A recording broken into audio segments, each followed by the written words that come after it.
السلام عليكم ومرحبا بكم في قناة نبض التحاليل. اليوم غادي نهضروا على مرض كيصيب بزاف ديال الناس، ولكن القليل اللي كيعرفوا سببه الحقيقي اللي هو النقرس.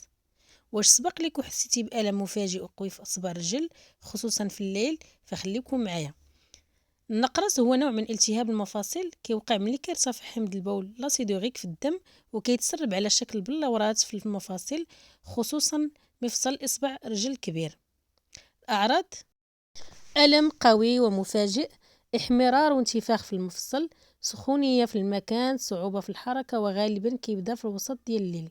بالنسبة للأسباب اللي كتأدي لنا إلى ارتفاع النقرس: أكل اللحوم الحمراء بكثرة بحال الكبد، بعض الأنواع ديال السمك، قلة شرب الماء، السمنة، مشاكل في الكلي، وأحيانا عامل الوراثة.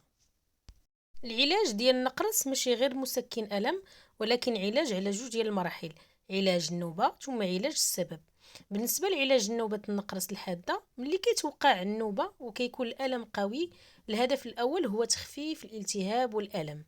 كيتم استعمال أدوية مضادة للالتهابات، وأحيانا أدوية خاصة كتخفف هذا الالتهاب بسرعة. المهم هنا هو أننا كلما بدينا العلاج بكري كلما نقص الألم وتسارعت الراحة.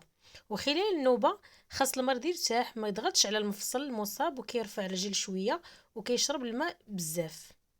بالنسبة للعلاج طويل المدى اللي كينظم لنا حمض البول، من بعد ما كدوز النوبة كيبدأ العلاج الحقيقي. الهدف هو إنقاص حمض البول في الدم ومنع تسرب البلورات من جديد. هذا العلاج كيكون طويل الأمد وكيحتاج صبر وانتظام، حيث ماشي غير علاج مؤقت. فما خاصش يبدا العلاج إنقاص حمض البول وسط النوبة الحادة إلا بتعليمات الطبيب، حيث ممكن يزيد الألم مؤقتا. بالنسبة للدور الكبير للتغذية ونمط الحياة، العلاج الدوائي بوحدو ما كيكفيش، تغيير نمط العيش ضروري بزاف. اولا خصنا نشربوا الماء بكثرة، على الاقل 2 لترات في النهار. نقلوا من اللحوم الحمراء والاحشاء بحال الكبد، تجنب المعلبات والمشروبات الغازية، تقليل من السكر الابيض، والاعتماد على الخضر والفواكه والحبوب الكاملة. الحليب والمشتقات ديالو قليلة الدسم مفيدة جدا. كنحافظوا كذلك على الوزن الصحي. فمراقبة ضرورية جدا. مرض النقرس هو مرض مزمن ولكن قابل للسيطرة.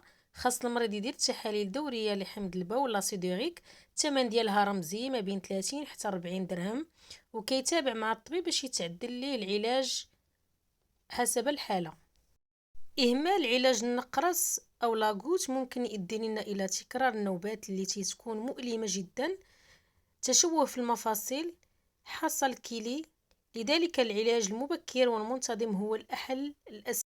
قبل ما يكون المرض ألم كيكون رقم في نتيجة التحليل.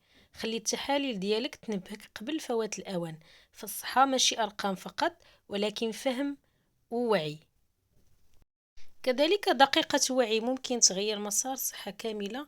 شكرا لأنكم اخترتم نبض التحاليل، شكرا على وفائكم، شاركوها مع الناس اللي كتبغيو، وشكرا وإلى اللقاء.